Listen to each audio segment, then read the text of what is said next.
Hello, कसे आहात सगळे? स्वागत आहे तुमचं आपल्या यूट्यूब चॅनलवर. आय होप सगळे मजेत असणार आहेत आणि असेच आपले छान छान व्हिडिओज तुम्ही रेग्युलर बघत असणार आहेत. तर आज आहे मकर संक्रांती. मकर संक्रांतीच्या माझ्याकडून तुम्हाला व तुमच्या संपूर्ण परिवाराला खूप खूप शुभेच्छा. तिळगुळ घ्या आणि गोड गोड बोला. तर चला, आजचा दिवस सकाळी टिफिन आवरला तर काय सुट्टी नव्हती, सो मग ते ऑफिसला गेलेत. बाकी तर सगळं काही आवरून झालं. त्यानंतर ना घरातलं पण सगळं आवरून घेतलं आणि मग मी बाळा पण उठले होते, त्यांचं सगळं आवरलं आणि ह्या दोघं असे आवरलेत बघा. काय रे? आणि हे केस आहेत ना, अजिबात व्यवस्थित ठेवत नाहीये हे पिल्लू. बोल, तिळगुळ घ्या, गोड गोड बोला. अरे अरे अरे अरे शरू इकडे, शरू इकडे, लवकर लवकर लवकर इकडे. हॅपी मकर संक्रांती करायचं ना. हॅपी बोल, हॅपी. असं असं. तर ह्या दोन्ही पिल्लांचं आवरलं आणि ते दोघं पण खेळतात, ते छान. तर म्हटलं आता दुपारचा स्वयंपाक बाकी राहिला आहे आणि दुपारच्या स्वयंपाकात बाकी काही नाही, बाळांसाठीच खिचडी वगैरे बनवलं आणि संध्याकाळी पोळ्या बनवायचं चाललं आहे माझं. तर बघू, अजून तरी काय फिक्स नाही आहे, पण नवीन वर्षाचा पहिलाच सण आहे, सो मग म्हणते की पोळ्या बनवल म्हणून. तर पोळ्या बनवायसाठी तर तुम्हाला माहिती आहे बरंच काय झंझट असते, तर ती सगळी करावी लागणार आहे. सो मग ते मी एक एक करून घेईल. आता बाकीचं जे काही राहिले तर ते आवरते आणि ना बाकीचे तर कामं आवरले, फक्त डस्टिंग राहिली आहे. तर ती मी आता दोघे झोपल्यानंतरच दुपारी करणार, कारण मग ते जागे असल्यावरती काही करू देत नाहीत आणि मग परत ते त्यांचे नाचानाच वगैरे होत राहते. सो मग बाकी काही नाही करायचं आहे. तर चला आता पटपट दुपारचं जेवण करून घेते आणि त्यानंतर मग बोलते. तर आहे ना, त्यानंतर दोघांना झोपवलं आणि मग मी ना माझी जी काय बाकीची कामं असतात तर ती करायला घेतली. हा जो पसारा आहे ना, तर हा रोजचाच पसारा असतो. रेग्युलरली त्यांना झोपवल्यानंतर मला हे सगळं आवरावं लागत असतं. तर आहे ना, सकाळीच फरशी वगैरे पुसून घेतली होती, पण त्यानंतर आहे ना बाळांनी खाण्यापिण्याचे डाग पाडून परत ती खराब केली ती. म्हणून मग म्हटलं की आधी झाडून घ्यावी आणि नंतर फरशी पुसून घेते. तोपर्यंत माझं आहे ना जे काही कपाट वगैरे, TV, फ्रीज सगळं काय पुसायचं बाकी होतं. सो मग ते पुसून घेतलं आणि ते पुसून घेत असतानाच दोघेजण उठून बसले होते. मग त्यानंतर त्यांना पण बाहेर आणलं, थोडा वेळ खेळली त्यांच्यासोबत आणि मग मी पुढच्या कामाला लागले. तर मी इकडं फरशी पुसून घेत होते. हे जितकं फास्ट फॉरवर्ड तुम्हाला दिसतंय तितकं ते होत नाही अजिबात. त्याच्यात कितीतरी वेळा शर्विल खाली उतरत होता, परत वरती चढत होता, तेच त्यांचं नात्याचं चाललेलं असतं. म्हणून ही सगळी जी कामं असतात ना, तर ती मला ते दोघेजण झोपल्यानंतर करावी लागतात. तर ना मग मी ते सगळं काय करून घेतलं आणि हे शर्विल आणि हे सगळं आवरेपर्यंत मला 5:30 होऊन गेले होते. त्यानंतर मग ह्या दोन्ही पिल्लांना पण चारून घेतलं. बोला, काय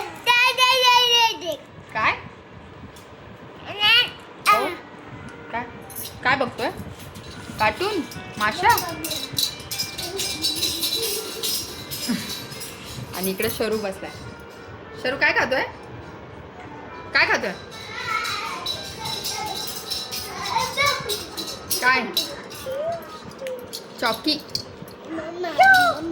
हो हो हो, हे आलं पिल्लू माझं. आम्ही नुसतं मम्मा मम्माच बोलायला शिकतोय अजून, आहे ना? काय हवंय? तर आता ऑलमोस्ट 6 वाजत आले ते आणि माझे जे काही कामं होते तर ते सगळे आवरून घेतले. दोन्ही पिल्लं झोपले होते बराच वेळ, पण थोड्या वेळासाठी परत उठले. मग मला त्यांच्या शेजारी जाऊन झोपावं लागलं, असं सगळं काय झालं. सो माझी कामं राहिली होती. तर मग तुम्ही बघितलंच आता त्या व्हिडिओमध्ये, अजिबात कोणतंही काम करताना अजिबात व्यवस्थित काही काम करू देत नाहीत ते दोघं पण. तर चला आता मी पोळ्या बनवायला घेणार आहे, पण त्याच्यासाठी ना आमटीला जो मसाला लागतो आणि जे काय असतं तर ते सगळं प्रिपेअर करून घेणार. आणि मी ना पोळ्या कायम साखरेच्या बनवत असते. सगळेजण गुळाच्याच बनवतात मला माहिती आहे, पण माझी मम्मी आधीपासूनच पोळ्या आहे ना ह्याच्या बनवत असते, साखरेच्या. त्यामुळे मला साखरेच्याच पोळ्या आवडतात, गुळाच्या पोळ्या फारशा आवडत नाही, मी खात पण नाही. तर त्यामुळे ना मग साखरेच्याच पोळ्या बनवणार आहे मी आता. तर त्याची प्रिपरेशन करायची आहे. तर डाळ वगैरे शिजू घालेल आणि बाकीचं जे काय मसाला आणि भजी बनवायचे, पोळी, आमटी आणि भात, असं सगळं काही जेवण असणार आहे. कारण सोबत दूध किंवा गळवणीसोबत मी पोळी खात नाही, मला आमटीसोबतच पोळी खूप जास्त आवडते. आणि आहूंचं तर तसंही त्यांना गोड खात नाही, ते पोळी खाल्ली तर एखादी खातील, नाही तर ती पण कमी खाणार. त्यामुळे मग जास्त काही पोळ्या बनवायच्यात नाही. सो मी आता थोड्या वेळाने डाळ भिजत घालेल, डाळ शिजवायला टाकेल आणि बाकीच्या सगळ्या तयारी करून घेईल. आणि सोबत त्यांना भजी पण बनवायचे, तर मग त्याची पण तयारी करून ठेवलं. आधीच जे काय बॅटर आहे भजीचं तर ते बनवलं, कांदा भजीचं, म्हणजे जेणेकरून आहे ना थोडा वेळ ते मुरलं ना तर अजून छान भजी होतात. तर तसं मी तुम्हाला पुढे व्हिडिओमध्ये शेअरच करते. पण आता आहे ना सगळ्यात पहिले आमटीसाठी जो मसाला लागतो तर तो मसाला बनवून घेते. तर आता मी इकडे पुरणपोळी बनवायला घेते. सो मी इकडे डाळ शिजत लावली आहे आणि कणिक पण मळून घेतली आहे सोबतच. एकदम सॉफ्ट अशी मळली, जेणेकरून आपल्याला पीठ ज्यावेळेस आपण पोळी लाटणार तर त्यावेळेस एकदम इझी पडतं. आणि इकडे मसाला बनवून घेतला आहे भाजीसाठी. तर याच्यात आलं लसूण खोबरं आणि कांदा भाजून घेतला आहे, थोडीशी कोथिंबीर आणि टोमॅटो. तर हे सगळं आता मी बारीक करून घेणार आणि मसाला ना भाजूनच टाकायचा. ज्यावेळेस आपण पोळीची आमटी करत असतो ना तर त्यासाठी मसाला भाजूनच टाकायचा, एकदम बेस्ट होते. तर त्यानंतर आता डाळ शिजली की मग त्यातलं जे काही पाणी असेल आणि थोडीशी डाळ ती अशी थोडंसं घट्टसर वाटून, तर ते मी तुम्हाला त्याचं पुढे सांगतेच. पण आत्ता आहे ना मला भजीसाठी मी पीठ बनवून घेते आणि तोपर्यंत डाळ पण शिजून जाईल. डाळ शिजून गेली की मग पुरण बनवून घेईल. तर इकडे ना कुकरच्या शिट्ट्यांवरती ना 3 शिट्ट्यांमध्ये डाळ शिजवून घेतली मी इकडं. कारण मला आता वेळ नव्हता, नाही तर मग मी टोपातच शिजायला टाकली असती. आणि डाळ छान शिजली आहे, म्हणजे बोटाने लगेच स्मॅश होते. ही अशी डाळ शिजली आहे छान. तर आता याच्यात आपल्याला ना आमटीसाठी पण सार काढायचं आहे. त्यामुळे ना आता याच्यात मी थोडंसं गरम पाणी टाकणार आणि त्याला थोडंसं उकळी येऊन देणार छान. तर आता पाणी गरम झालंय, ते मी ना डाळीमध्ये टाकते. अगदी थोडंसं टाकायचं, जास्त पाणी टाकत नाही बसायचं. आता 2 मिनिटं डाळ उकळून घेईल आणि त्यानंतर जे काही डाळीतलं पाणी आहे ते साईडला काढून घेते.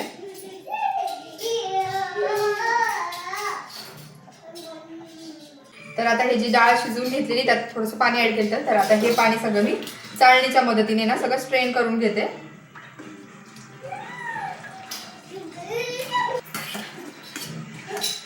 तर आता आपल्याला पुरण बनवायचं आहे. त्याआधी थोडीशी डाळ आपल्याला वाटून आमटीमध्ये टाकायची, जेणेकरून आमटी अशी घट्ट होते छान. पातळ असं एकदम पाणी पाणी वाटत नाही, छान टेक्स्चर येतं. त्याच्यासाठी ही एवढी अशी डाळ म्हणजे मी काढून ठेवते साईडला. तर आता त्यानंतर आता ही जी डाळ होती ती पुन्हा आपण कुकरमध्ये टाकायची आणि कुकर स्लो गॅसवरती ठेवायचा.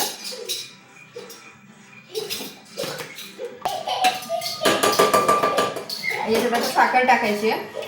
साखर तुमच्या अंदाजाने, म्हणजे तुम्हाला गुळाचा अंदाज असेलच, पण मी जर साखरेचं बनवते तर साखरेचं माप मी अंदाजाने टाकते, जसं मला वाटेल की हे गोड होत आहे. तरी ॲटलिस्ट आता एवढी एक ग्लास भरून, म्हणजे जवळपास पावशेर अशी डाळ होती. तर त्याच्यासाठी 2 वाट्या मोठ्या भरलेल्या साखरेच्या टाकणार आहे. आणि गुळ असेल तर कसं गुळाची टेस्ट पण वेगळी पडते आणि गुळ जास्त गोड असतो साखरेपेक्षा, त्यामुळं थोडा कमी प्रमाणात लागू शकतो. तर आता इकडे साखर टाकून घेते.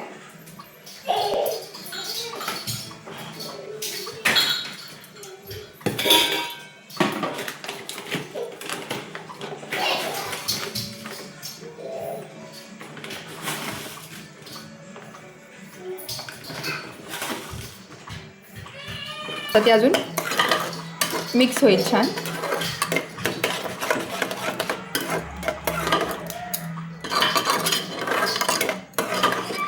आता यात फक्त आपण टाकणार आहे वेलची पावडर.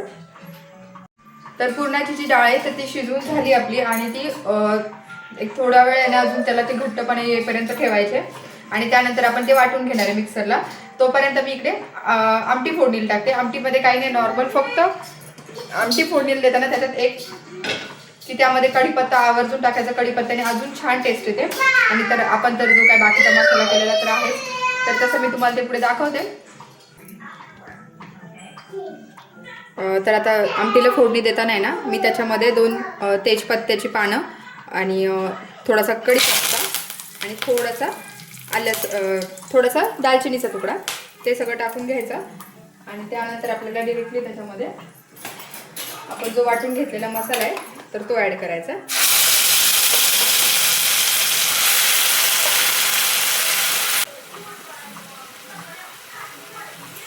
मसाला परतून झालाय तर त्यामध्ये आपण सुके मसाले जे काय टाकायचे ते टाकूयात. थोडीशी हळद,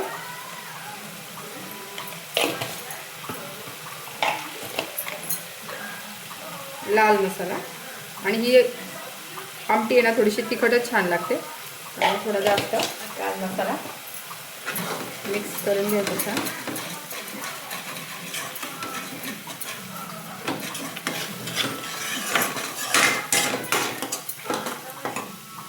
चवीपुरतं मीठ टाकायचं. थोडासा किचन किंग मसाला आणि थोडासा अगदी चिकन मसाला सगळं मिक्स करायचं. पण डाळ घेतलेली आहे ना, तर ही डाळ आपल्याला आहे ना अशी मऊच येतं, ती थोडीशी ना स्मॅश करूनच टाकायची. हाताने केली तरी चालेल.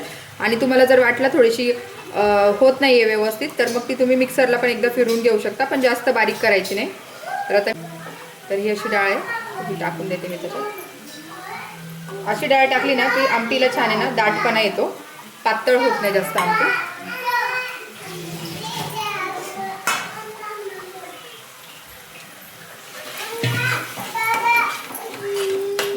आणि आता जे आपण पाणी काढून ठेवलं होतं डाळीचं, तर ते पाणी मी टाकणार आहे. आपण दुसरं पाणी टाकायची काहीच गरज पडत नाही आमटीमध्ये. या पाण्यातच आहे ना डाळ आमटी छान शिजवून जाते. 2 उकळ्या काढून घ्यायच्या आणि गॅस बंद करायचा. तर गॅस बंद करते आणि त्यानंतर थोडीशी कोथिंबीर टाकायची याच्यावरती आणि आपली आमटी तयार आहे. सो आता मी ना पुरणपोळी बनवायला घेते. तर आता पुरण तयार झालेलं आहे. इकडे बघू शकता पुरण पण छान एकदम बारीक झालंय. पीठ वगैरे तर मी आधीच मळून ठेवलं होतं. सो आता मला फक्त पोळ्या बनवायच्या बाकी आहेत आणि भाजी बनवायची ते. तर आता ऑलमोस्ट 9:15 होऊन गेले. ते जास्त मोठ्या नाही बनवणार साईजमध्ये, मला एवढ्याच येतात. आमची काकू खूप छान पोळ्या बनवते, एकदम मोठ्या मोठ्या. एक पोळी खाल्ली तरी पोटच भरून जाते, इतकी छान बनवते.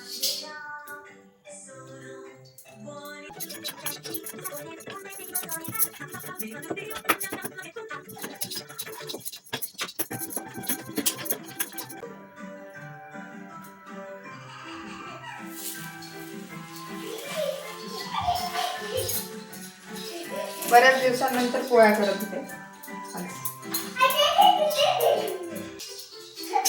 आणि पोळी ना कधी पण ज्यावेळेस आपण बनवतो त्यावेळेस ना जास्त उलटी पालटी करायची नाही. पहिले एक साईडनी छान होऊ द्यायची, त्यानंतर मग आहे ना दुसऱ्या बाजूने परतून घ्यायची. कारण आहे ना जास्त वेळ जेवढं आपण पोळी उलटी पालटी करतो चपातीसारखी, तर तितकी आहे ना ते आतलं जे सारण असतं ते कोरडं होऊन जातं.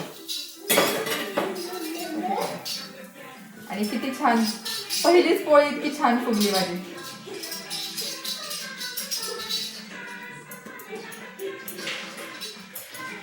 तर आता पहिलीच पोळी फुगली म्हणून मग आहे ना पटपट म्हटलं आता चला त्याच उत्साहात आहे ना मी सगळ्या पोळ्या करून घेतल्या आणि अजिबात एकही पोळी फुटली नाही. त्याचं कारण असं की आपण पीठ खूप छान मळून ठेवले होतं, त्यामुळे ना पोळी अजिबात फुटत नाही. आणि मुळात जास्त तिला उलटपालट करायची नाही, जेणेकरून आहे ना पोळी जास्त म्हणजे त्यातलं जे सारण असतं तर ते पण आहे ना कोरडं होऊन जातं. तर ना मी इकडे असंच भरभर आहे ना सगळ्या पोळ्या करून घेतल्या. तोपर्यंत ह्या दोन्ही पिल्लांचं आहे ना मागं थोडंसं तुम्हाला दिसत असेल खूप जास्त खेळणं चाललं होतं. त्यांच्याकडे लक्ष देता देताच आहे ना मी इकडे पोळ्या पण बनवून घेतल्या. आणि तोपर्यंत आहोंचा यायचा टायमिंग झाला होता. मग सो इकडे आहे ना भजी बनवून घेतली. आणि हे भजी आहेत ना मी कांदा आणि बटाट्याची भजी बनवलेली आहेत. तर कांद्यासारखाच बटाटा पातळ चिरून घ्यायचा आपल्याला एकदम, आणि त्यात आपण जे काय नॉर्मली हळद मीठ तिखट वगैरे टाकतो, कोथिंबीर एवढंच सगळं टाकलं आहे. आणि हे भजी पण खूप छान होतात. फक्त कांद्याच्या करण्यापेक्षा असे कांदा बटाटा मिक्स भजी पण खूप छान लागतात. तर मग ते सगळं करून घेतलं आणि मग तोपर्यंत जेवायला वाढून घेतलं. कशी झाली पोळी?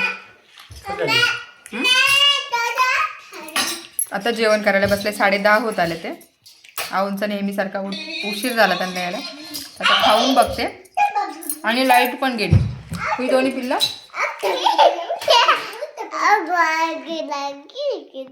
असं पोळी खायची तुला?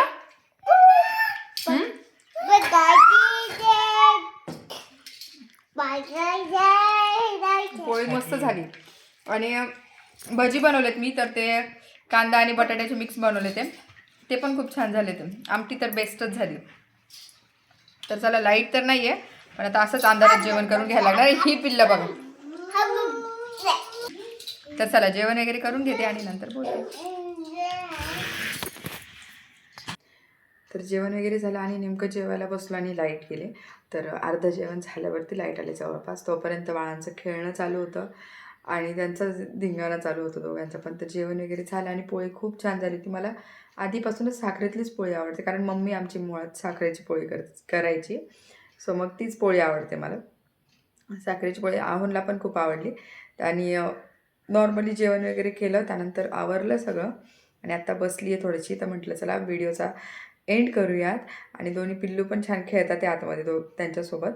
मग म्हटलं मी तोपर्यंत ना व्हिडिओचा मग मग म्हटलं तोपर्यंत मी शूट करते. मी बनवलेल्या साखरेच्या पोळ्या तुम्हाला कशा वाटल्या हे मला कमेंटमध्ये नक्की सांगा. आणि जर व्हिडिओ आवडला असेल तर व्हिडिओला लाईक शेअर सबस्क्राईब करायला विसरू नका. भेटूया पुन्हा नवीन व्हिडिओमध्ये. तोपर्यंत काळजी घ्या. बाय.